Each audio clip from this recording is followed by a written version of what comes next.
তো দেখো গাইস, এই যে দেখো একটু সাজুগুজু করেছি। তো আজকে আছে আমাদের এখানে বসন্ত উৎসব। তো চলো ওখানে গিয়ে দেখা হচ্ছে, ওখানে অনেকের সঙ্গেই দেখা হবে, অনেকেই আর থাকবে ওখানে। তো চলো, আর আমাকে কেমন লাগছে অবশ্যই জানাবি। আমি একটা এই যে ইয়েলো কালারের শাড়ি পরে নিয়েছি, আর এই দেখো একটু খোঁপা করেছি, আর খোঁপাতে কিন্তু ফুলও লাগিয়েছি। আর এই যে দেখো আমার কিউটি ভাগ্নিটাকে কি সুন্দর লাগছে, ও কিন্তু শাড়ি পরেছে। আর এই যে আমরা সবাই কিন্তু এখানে আবিরও খেলে নিয়েছি। আর এবার সবাই কিন্তু এই যে লাইন ধরে এখন যাচ্ছে। আর আমাদের এখানে আজকে তো বসন্ত উৎসব, সেই উপলক্ষেই যাওয়া হচ্ছে। এটা একটা মেয়েদের গ্রুপ হয়েছে, তো এটা হচ্ছে মেয়েরাই করছে। আর এইদিকে দেখো বাস স্ট্যান্ডে এসে কিন্তু এই যে বাচ্চাদের একটু নাচও হচ্ছে। তো বাচ্চাগুলো কিন্তু খুব সুন্দর নাচ করছে। সব রাধিকাদের মাঝে একটা পুচকে কৃষ্ণ আছে। আর আজকে কিন্তু বসন্ত উৎসব উপলক্ষে সবাই কিন্তু মানে হলুদ শাড়ি পরেছে, লাল হলুদ বা হলুদ সবুজ এই রকম। আর এটা কিন্তু আমাদের এই বছর প্রথম। আর এটা হচ্ছে একটা মেয়েদের গ্রুপ, তো মেয়েরা এটা করাচ্ছে। এই গ্রুপের নাম হচ্ছে আশার আলো। তো দেখো এবার আমাদের থানায়, মানে আমাদের থানাতে প্রবেশ হচ্ছে। তো এখানে সবাই মানে বাচ্চারা আবার নাচ টাচ করলো। আর আমি এই যে বড় ভাগ্নির সঙ্গে একটু ভিডিও করছিলাম। আর থানায় এসে কিন্তু অনেক অনেক অনেক ছবি তুলেছি সবাই মিলে।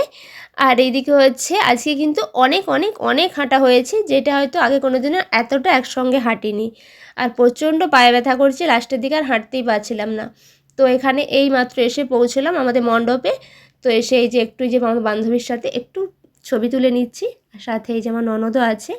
আর এখানে দেখো বাচ্চারা কিন্তু নাচ করছে এখন। সবাই এসে কিন্তু এখানে এখন রেস্ট নিচ্ছে, আর সবাই একটু জলও খেয়ে নিয়েছি। আর এই যে বাচ্চাদের নাচ দেখছি এখন বসে। তো এবার বাড়ি চলে যাব। তো ওখানে একটু মিষ্টিও খাওয়া দাওয়া হয়েছে। আর তারপরে যে বাড়ি চলে এসেছি। তো এই যে এখানে এসে আমি একটু ভিডিওটা করে নিচ্ছিলাম। আর সবাই বলছিল লাস্টের দিকে যে আর হাঁটতেই পারছে না, কারণ অনেকটা হাঁটা হয়েছে, তো সেই জন্যই। আর আমি যখন বেরিয়েছিলাম তখন তো প্রিয়ম ঘুমোচ্ছিল, তাই আসতেই প্রিয়ম বলছে, মা কোথায় গিয়েছিলে আর এরকম সাজুগুজু করেছো কেন? আর তারপর তোমার দাদাভাই বললো একটু মশলা মুড়ি খাবো। তো মশলা মুড়ি করো, সেই জন্য দেখো ওখানে শসা, টমেটো, পেঁয়াজ, কাঁচা লঙ্কা, মানে যা যা ছিল বাড়িতে সব কিছুই কুচিয়ে নিয়েছি। আর তার সাথে এখানে ছোলা দিয়েছি, অঙ্কুর ছোলা। আর তোমার দাদাভাই আবার চানাচ ওইসব খাবে না, তো সেই জন্যই এখানে একটু বিট লবণ দিয়ে তারপর মাখিয়ে নিয়েছি। আর এতটা পরিমাণে কাঁচা লঙ্কা নিয়েছিলাম, লাস্টে তো আমাদের একদম মুখ থেকে জল বেরিয়ে গেছিলো। আর প্রিয়ম তো খেতেই আসছিল না, কারণ ঝাল ছিল বলে।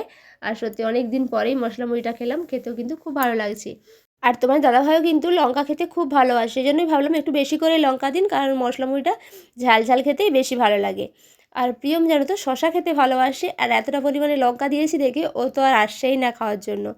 আর এই যে ভালো করে কিন্তু মশলা মুড়িটা মেখে নিচ্ছি। আর এখনও কিন্তু আমার মেকআপ টেকআপ কিচ্ছু তোলা হয়নি। আর এদিকে রান্নাটাও বসিয়ে দিয়েছি।